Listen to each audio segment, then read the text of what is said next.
what you know about me. So as a salesperson, how do you, like, I definitely understand the value of branding, but how do you actually compete with others when it comes to selling your services for branding, being that you can't measure, or is it not like no true analytic attached to it?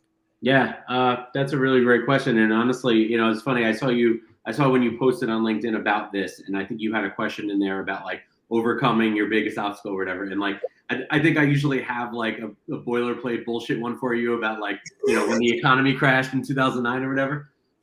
But honestly, I think that is one of the biggest problems that is ongoing and honestly even changes and evolves as the agency grows, because you're competing at different levels. And I think the answer to that is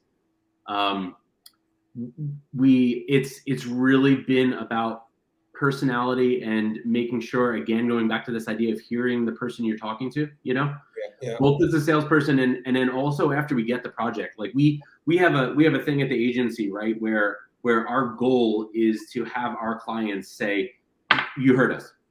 That's the win for us, That's the win for us. You hear us, you see us, like I think the first time we got, like, it's always been a thing, but like the first time somebody actually said that and we grabbed onto it was probably about 2 or 3 years ago, right? And I was like, I didn't really get the impact right away, And then when you dig into that a little bit more, like to have somebody that's paying you a lot of money, like they don't have to say anything to you, Absolutely. Absolutely.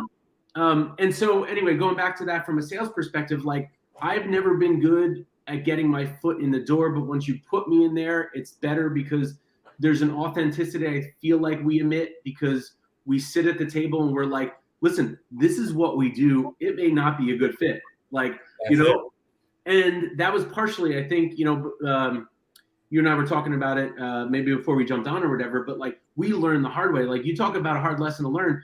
The minute you have those clients that you hate working with for an extended period of time, you have those jobs that you should have never taken, go against your gut, and like you're paying for it, that'll force you to make sure you're authentic at the table and be honest with the clients and make sure that those jobs are, and just as much right for you as it is for them. Absolutely. And the best way to do that, I found over the years, and especially now, is to turn that over to my team, because they will not bullshit me. Like my team will sit there and they'll be like, Mike, don't take this job. And every single time I've gone against them, we failed miserably, and they never let me hear the end of it, which they should have. Yeah, I love that. First of all, shout out to the team for being honest. Bring it on. We need the money, but they for them to tell you that says a lot about them, right?